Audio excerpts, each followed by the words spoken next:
one for the other. The embassy told us they were like a star couple at the embassy. I never expected something like this. He had his whole life before him. These words, especially every parent knows, are heart-wrenching. The evil of anti-Semitism must be eradicated from our society. I spoke to the Attorney General this morning.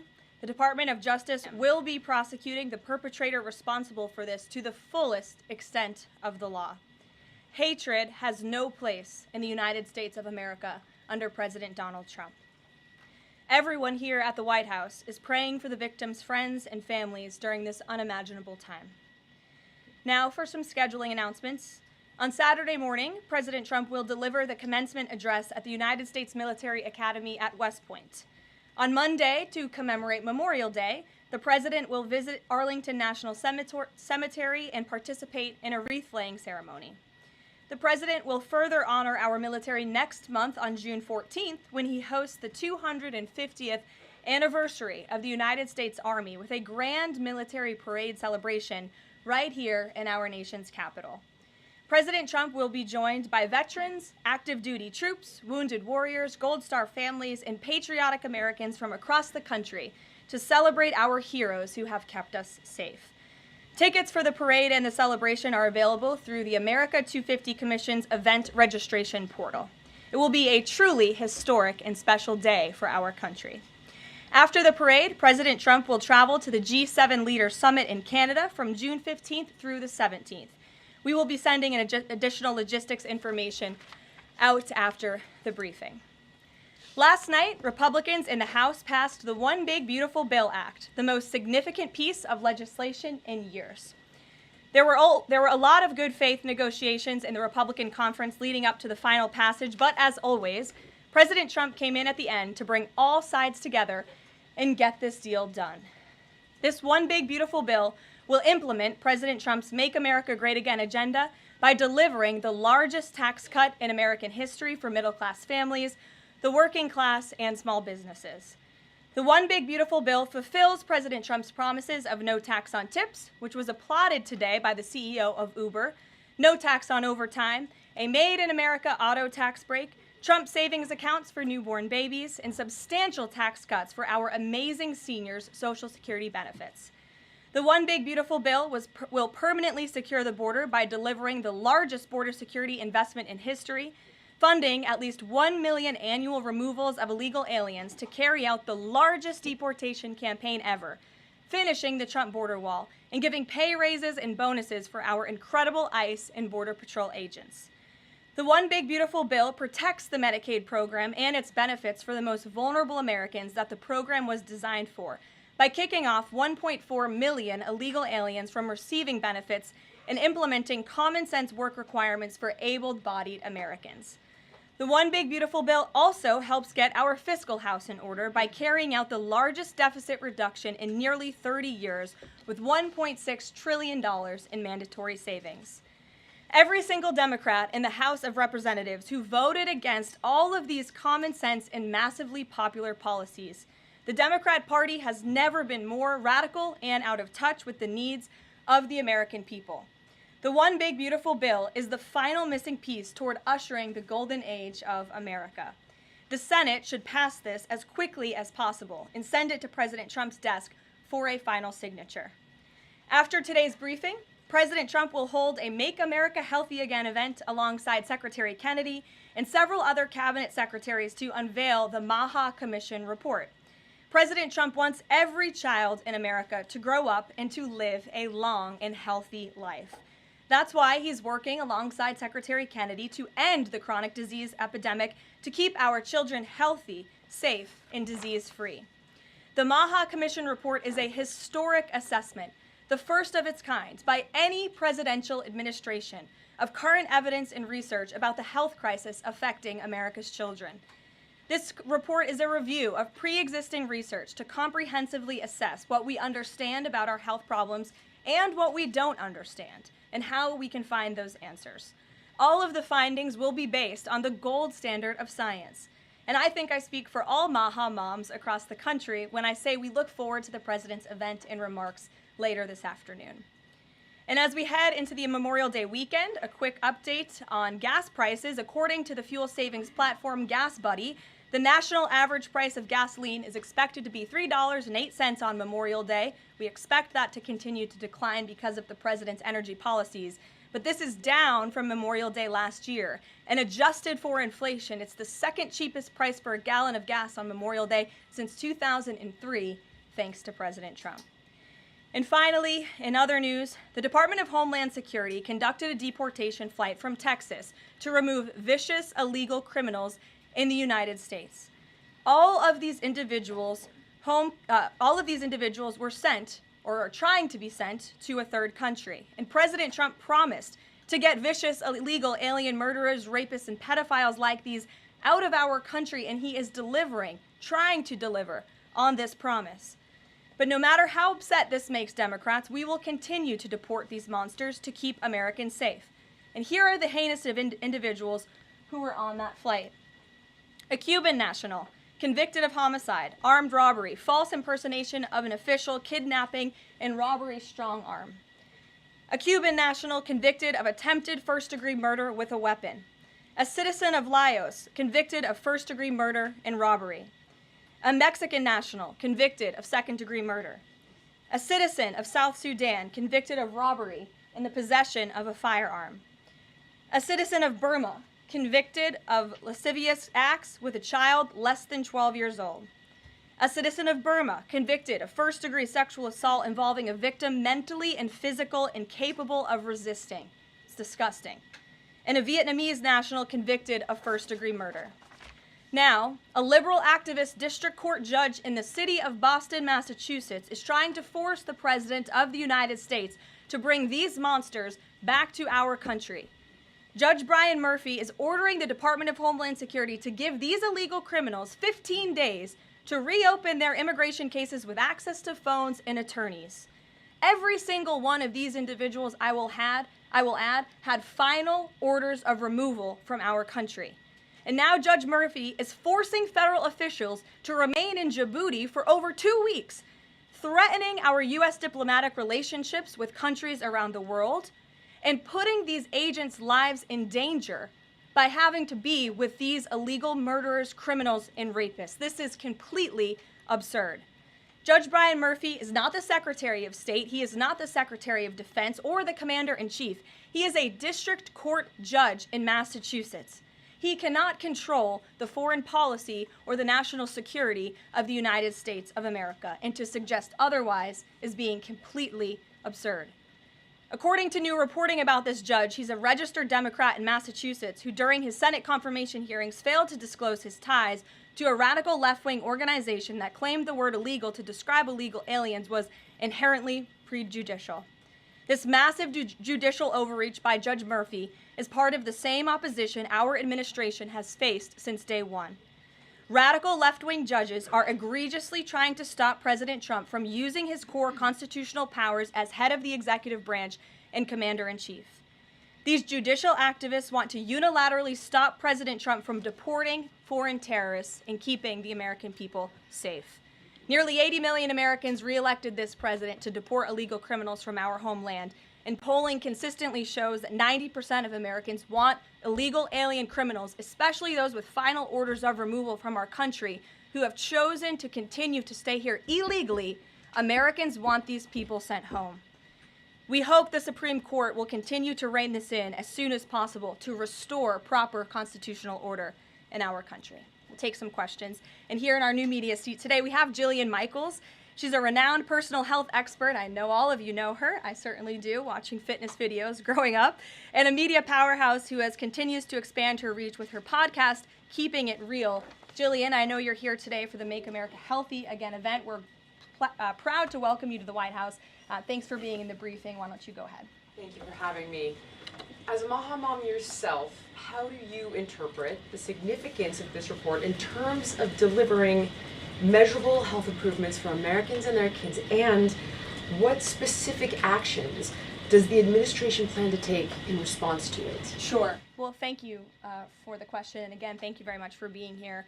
I would like to emphasize, we held a call earlier today with Secretary Kennedy, Secretary Rollins, Administrator Zeldin, and other officials at Health and Human Services to talk about the gravity of this report. When the president took office, he promised to make this country healthy again. And the president signed an executive order directing this commission. And now, less than 100 days later, the commission is delivering this report. It's another promise made and another promise kept. And the report identifies 4 major factors that are contributing to the rise in childhood chronic disease. Again, this is the first time the federal government has really recognized in a single report that we have a problem in our country. Our children are getting sicker, not healthier. This is not just a crisis, a health crisis, but it poses national security implications as well. And this administration is focused on ensuring we understand why. The 4 factors contributing to the report, as you will all hear from the president later, are number 1, poor diet, a robust discussion about ultra-processed food that are dominating our children's diets, environmental chemical exposure, plastics and other chemicals that are unfortunately a part of our daily American life. It talks about the lack of physical activity and chronic stress, and how technology-driven lifestyles are contributing to the decline of our children's physical and mental health. And then lastly, the report touches on the over-medicalization that's taking place in our American society, nowhere else in the world, but just right here in the United States of America. And the report directs the entire administration to understand why these issues are happening and what public policy can the administration implement to ensure that we are fostering a more healthy country for our children. So I'll leave it at that and let the president and his team speak more about this historic report later. But this should be good news for everyone. I don't care what your politics are. We should all agree that we want our children to be healthy and safe, and we want our food supply to be healthy and safe. We have the best farmers and ranchers in the world right here in the United States of America, and we have the best workers in the world. We have the best people in the world, but unfortunately we have a health crisis that's been plaguing us for too long, and this report speaks to the heart of it. You're welcome. Thanks for being here. Garrett, go ahead. Karoline, you guys are very proud of your record on transparency. I have 2 transparency-related questions for you. Sure. On the president's dinner tonight, will the White House commit to making a list of the attendees public so people can see who's paying for that kind of access to the president? Well, as you know, Garrett, this question has been raised with the president. I have also addressed the dinner tonight. The president is attending it in his personal time. It is not a White House dinner. It's not taking place here at the White House, but certainly I can raise that question and try to get you an answer for it. Okay, and on the Qatari aircraft, the Air Force has said they're going to classify all the information about the work that has to get done to bring it up to snuff to be Air Force One. Previous Air Force One contracts, including the one that the president entered into in 2018, are public. That's available knowledge. Will the White House commit to releasing who's doing that work and the cost of that work? I understand that some elements might be classified about specific systems, but will you commit to releasing that basic information so people can see ultimately what this costs? Well, Garrett, as you know, that's a question for the Department of Defense and the United States Air Force, who is accepting this jet as part of their fleet. Declassify anything he wants. Well, you'll have to ask the Department of Defense and the United States Air Force, who is accepting this jet as part of its fleet. Peter. The president can declassify anything that he wants. Has he looked to see if there are any records here that would contradict what we've been told about Joe Biden's decline? He has not directed anyone, to my knowledge, to look into that, but surely I can ask him if he intends to. I think the president has spoken on this pretty extensively, and I have spoken about it extensively from this podium as well, how it was truly one of the worst political scandals this country has ever seen, that the previous administration covered up the decline in the former president's mental and physical ability. And it's now all coming out, but the American people knew the truth, and that's one of the many reasons why President Trump won the election on November 5th. And President Trump says that he basically thinks unelected Biden staffers concealed his decline so that they could use the levers of power for their own personal gain. Well, look, that's not just the president thinking that, Peter. There's a new book out. I don't know if any of you have heard about it. Again, a little bit too late, because the American people knew the truth on this from the very beginning. And there were reporters in this room, including some from your network, Peter, I'll give you a little bit of credit here, who have said that clearly Joe Biden's staffers were engaging in this cover-up. So This is common sense. This isn't the president making it up. These are facts that are now finally being revealed. Right, and I'm not saying the president's making it up, but he specifically talks about the auto pen. He thinks that staffers were using this auto pen. Mm-hmm. Is there some kind of like a badge that you have to swipe to use an auto pen? Is there a record of that? I can tell you here at this White House, the president signs any document that has legal implications. The president signs every executive order. He signs every proclamation. He signs pretty much every document that is needed for the president's signature, with the exception of maybe some letters to children. From what we have heard and seen, that was not the case in the previous administration, and the president is raising good questions that are worth looking into. And as for Maha, I'm going to take a sip of water, if that's okay with you guys. Go ahead. Thanks, Karoline. Back to the presidential gala tonight. Did anyone in the White House or in the White House counsel's office advise the president against holding this sweepstakes, whereby people who spent the most money on his Trump coin would then have access to the president at this dinner? Again, the president has been asked about this. He has addressed this. I have also stated previously from this podium that the president is abiding by all conflict of interest laws that are applicable to the president. And I think everybody, the American public, believe it's absurd for anyone to insinuate that this president is profiting off of the presidency. This president was incredibly successful before giving it all up to serve our country publicly. And not only has he lost wealth, but he also almost lost his life. He has sacrificed a lot to be here, and to suggest otherwise is frankly completely absurd. Does the White House Libby, have go any ahead. concerns? Thank you, Caroline. The fifth round of nuclear talks between Iran and the U.S. is going to take place on Friday in Rome. What is the president anticipating ahead of that? And if a deal doesn't come from that meeting, is he going to walk away? Well, I'm glad you brought up Iran, because I do have an update. The president spoke to Prime Minister Benjamin Netanyahu today. They had a productive discussion. They discussed many things, including, of course, the tragic shooting that took place here in Washington, D.C. last night. But they also did talk about a potential deal with Iran, which the president believes is moving along in the right direction. And as the president told me, and he's told all of you, this deal with Iran could end in two ways. It could end in a very positive diplomatic solution, or it could end in a very negative situation for Iran. So that's why these talks are taking place later this week. Yamish, good to see you. Hi, good. Thanks for taking the question. Sure. The president showed a video that he said showed more than 1,000 burial sites of white South Africans that he said were murdered. We know that that was not true and that the video wasn't showing that. So I wonder, why did the president choose What's to show not that? true, Yamish? It's not true that the video was showing a burial site. It is unsubstantiated that that's the case. No, it is true that that video showed the crosses that represent. Which is what the president claimed. The video showed images of crosses in South Africa about white farmers who have been killed and politically persecuted because of the color of their skin. The president And those claimed crosses that are it was showing a representing their burial lives. Those crosses are representing their lives in the fact that they are now dead, and their government did nothing about it. Are you disputing that there's no... Disputing the fact that the video showed what the president claimed it showed, because it did not show that. But even more, what I'm asking you is who at the No, it White did House... show that. It who showed at the white crosses representing people who have perished because of racial House persecution. verifies the videos that the president shows, and what protocols are in place when there's unsubstantiated information being put out for the world and world leaders to Yamish, show? what's unsubstantiated about the video? The video shows crosses that represent the dead bodies of people who were racially persecuted by their government. In fact, the Associated Press, of all places, has a picture of that very monument, and the caption from the Associated Press is, "Each cross marks a white farmer who has been killed in a farm murder." So it is substantiated, not just by that video and the physical evidence that everybody saw on display in the Oval Office, but also by another outlet in this room, the Associated Press. So you should take it up with them if you believe the claim is unsubstantiated, and that's a ridiculous line of questioning. John, go ahead. Go ahead, John. Thank you, Caroline. The big, beautiful bill now goes to the Senate. Does, yes. A lot of the Republican senators have promised amendments that will water this thing down dramatically.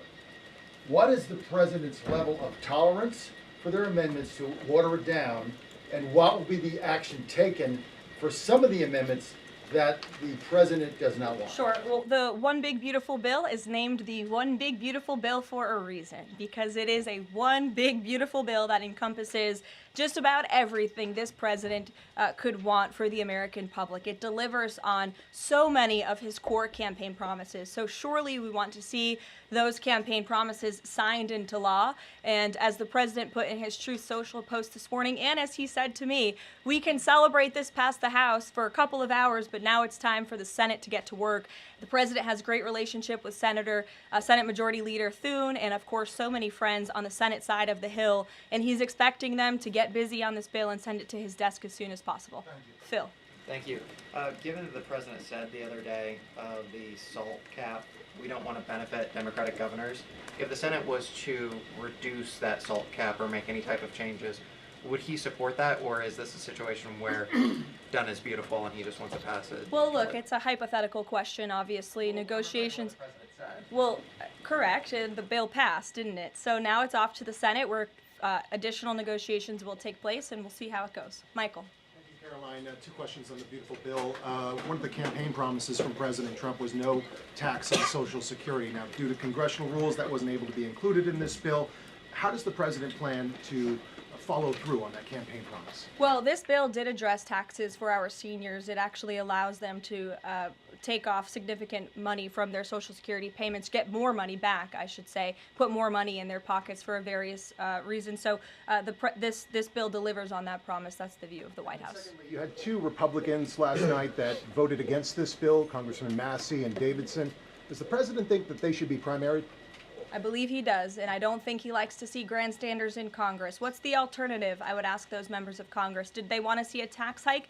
Did they want to see our country go bankrupt? That's the alternative by them trying to vote no. And the president believes the Republican Party needs to be unified, and the vast majority of Republicans clearly are and are listening to the president. They are trusting in President Trump, as they should, because there's a reason he's sitting in this Oval Office. It's because he's the unequivocal leader of the Republican Party. Not just a president for Republicans, but all Americans. The president's approval rating is at an all-time high right now, and it's because he knows how to deliver. And Republicans like Thomas Massey and others should take note. Stephen. Thank you, Caroline. Building on the question about Social Security, the bill includes the president's promises to address taxes on tips and overtime. Could you say his feelings about the income cap? Is he satisfied where that landed? And also on a different matter, could you comment on the investigation that the Justice Department has into Andrew Cuomo? As for the first question, the president is clearly satisfied where the bill landed because it passed. Again, now it has to go to the Senate, so changes could certainly be made. As for your second question, I would defer you to the Department of Justice. Christian. Yeah, thanks, Caroline. Can you explain the decision to totally shake up FEMA leadership just a week before hurricane season? You'd have to ask the Department of Homeland Security in terms of leadership, but certainly the administration, and I know the National Security Council here at the White House is monitoring storms and natural disasters that are happening across the country at all times. We're briefed on those. The administration is briefed on those, and Secretary Noem is leading that effort for sure. Go ahead. Switching gears, Caroline. Yeah, just following up on Warren Davidson, I wanted to read you his quote that he posted online. While I love many things in the bill, promising someone else will cut spending in the future does not cut spending. Deficits do matter, and this bill grows them. Why should that get a Republican primary? This bill saves $1.6 trillion for the American taxpayer. It saves more than any bill that has ever passed Capitol Hill has. In fact, by double. The next bill saved $800 billion. This bill saves $1.6 trillion. So this is a very good bill for the American people, the American taxpayer. And I believe, as an outlet put it with a headline this morning, it might have been Politico actually, they wrote that the American people are going to be flush with cash when this thing is signed into law. And that's a good thing for American taxpayers. Sure, go ahead. Caroline, what is the president doing to win Senate passage by July 4th? And does that include work to eliminate carried interest and make business tax cuts permanent? Where is he on those issues? Well, look, this bill literally just passed the House of Representatives, so now our team is suiting up for discussions with the Senate side of Capitol Hill. The president again said this morning he hopes to see this bill at his desk as soon as possible, and he'll be engaged in the process to get it through the Senate, just like he was to get it through the House of Representatives. What kind of assurances did he give the Freedom Caucus members to to kind of ensure that this would get through last night was changes to Fannie Mae and Freddie Mac, part of that equation, changes administratively to Medicaid as well? Well, I was in that meeting yesterday with the president and House Freedom Caucus, and he told them how he wants to be a cheerleader for them, a cheerleader for the Republican Party, and for the country. And Republicans faced a pivotal moment yesterday. They could have voted to bankrupt the country and increase taxes by $4 trillion, or they could vote for this one big, beautiful bill which cuts taxes and saves American taxpayers money. And he put that proposition before them, and clearly they heeded the call because the bill passed last night. Sure. Caroline, so on the or this morning, rather. Every day is going into the next. Go ahead. The Netanyahu call. Just curious, did the president raise the flow of aid into Gaza? Is he happy with where that situation is right now? Not to my knowledge, but I can certainly go back and check. And did you have any reaction to the Supreme Court's ruling about the religious charter school today, as well as Justice Coney Barrett's decision to recuse herself? We'll get you an answer on that case specifically. Sure. You mentioned the president has a good relationship with Leader Thune. Has he talked to him specifically about the plan to get this through the Senate? Does he plan, or is he going to reach out to Republicans who have voiced concerns? Not to my knowledge has he spoken to Leader Thune this morning. He very well could have. I just wasn't briefed on that call. We can go back and check for you. The president did speak to Prime Minister Netanyahu this morning. He also had a call with President Sheinbaum this morning. He was receiving his intelligence briefing. He's been very busy all morning. But again, he certainly intends to remain active and engaged in these negotiations with the United States Senate to get this bill done. And just following up on the dinner tonight, you mentioned this is not a White House dinner, but the president is always the president, and the Trump family is making money off of this. So can you just explain, how is this not the president using the office to enrich himself? All of the president's assets are in a blind trust, which is managed by his children, and I would argue one of the many reasons that the American people reelected this president back to this office is because he was a very successful businessman before giving it up to publicly serve our country. Reagan. Thanks, Caroline. Last week, the president told Brett Baer that he trusts his people, but thinks that the official narrative on his assassination attempts are, quote, a little bit odd. FBI Deputy Director Dan Bongino said days later that there's no conspiracy to find, and as he put it, quote, the there that you're looking for is not there.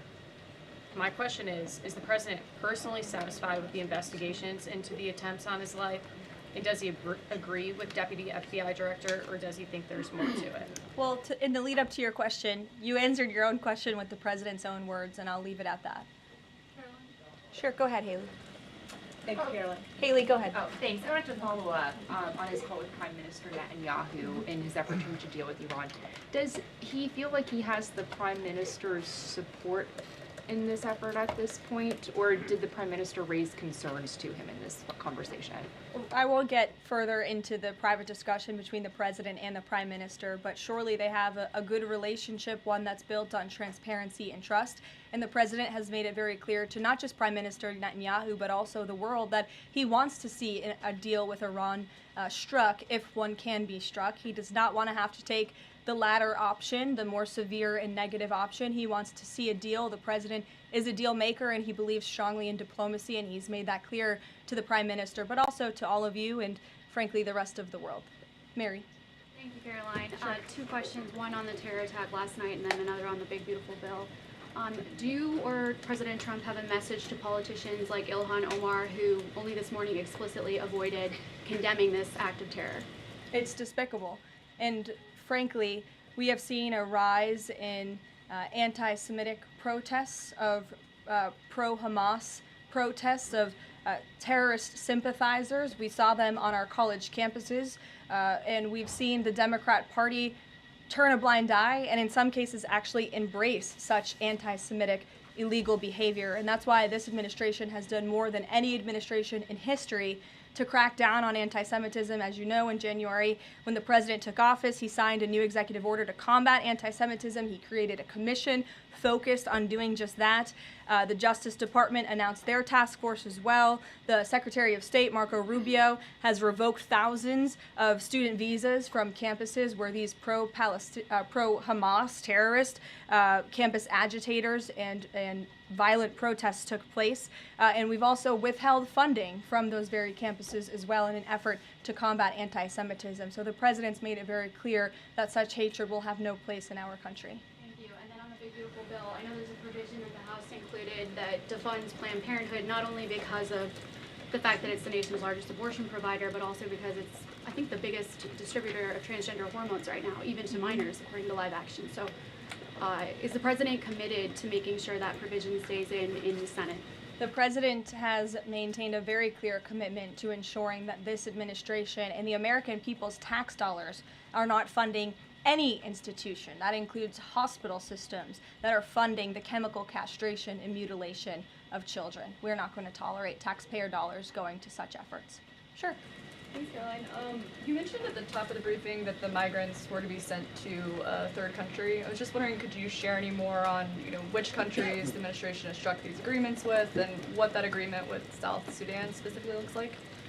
Well, first of all, I won't litigate foreign policy from the podium, but what I will reiterate is the absurdity of this ruling from a district court judge in Boston who is just creating new immigration laws out of thin air. This administration, let me be very clear, because there have been a lot of fake headlines about this deportation flight over the last 2 days.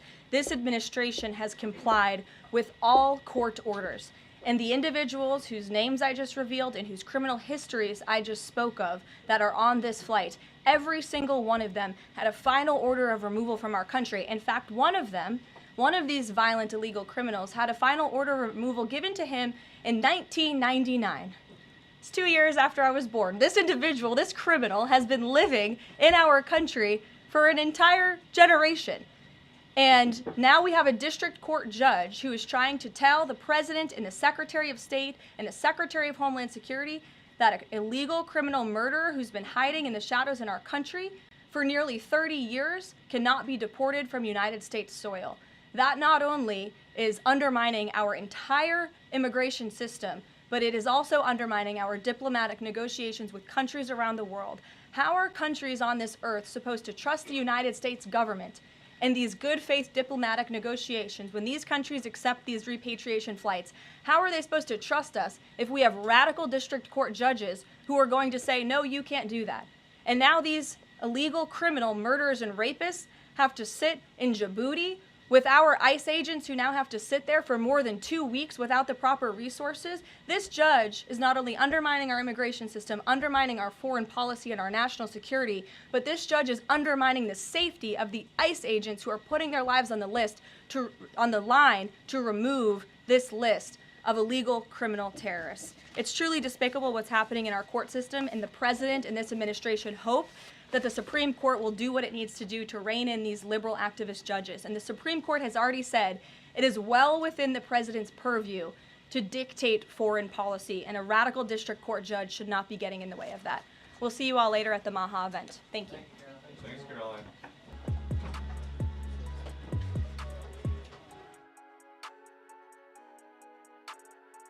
Well, hooligans, there's Karoline Leavitt. I'm going to grab this Linktree link really quick and drop it in all the chats. Then we're going to be wrapping things up. I got to put the schedule together for Coffee with Hooligans. We're going to try and be live a little bit after 3, as usual. I'm trying to think. I think we have another White House Live coming up. I'm not sure exactly what time right off the top of my head, but I'm going to take a gander here in a second. Get this link dropped real quick. I wish they gave us a little bit of warning before Karoline Leavitt walks out.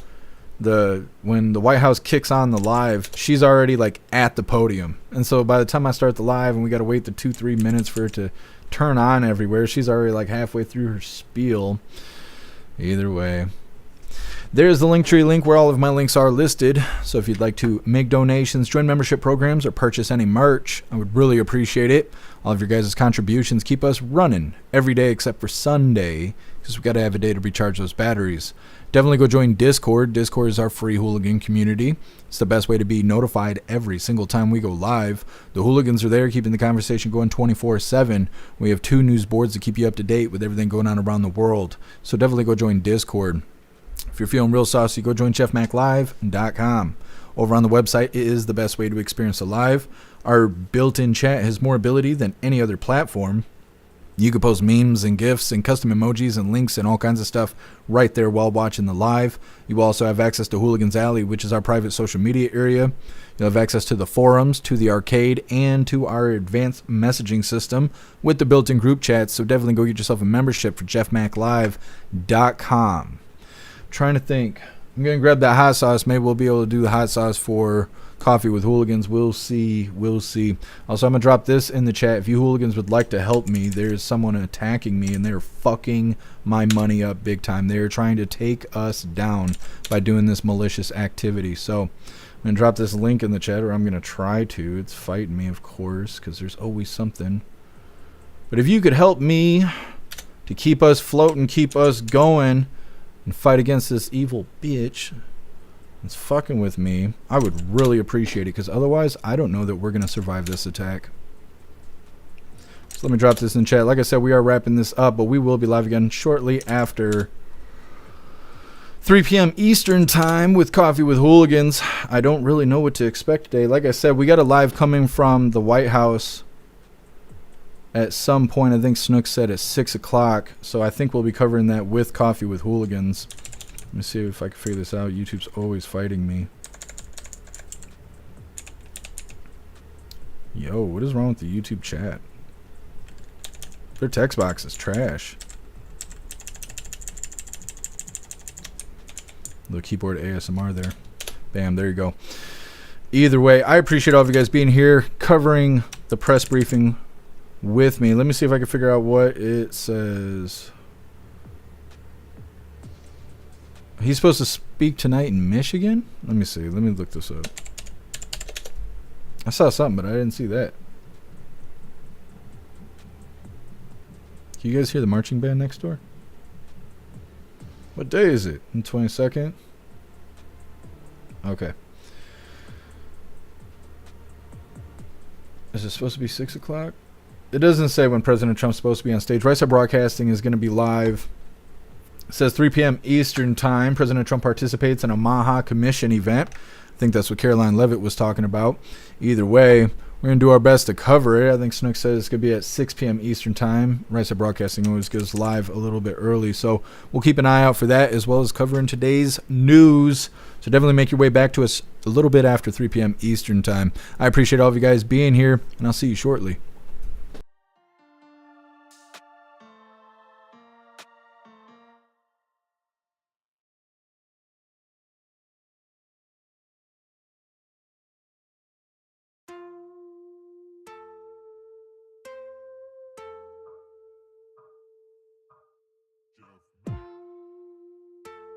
Also, I want to give a huge shout out to Tree Herder. Thank you so much for the donation over on Rumble. I really appreciate you, Tree Herder. Thank you.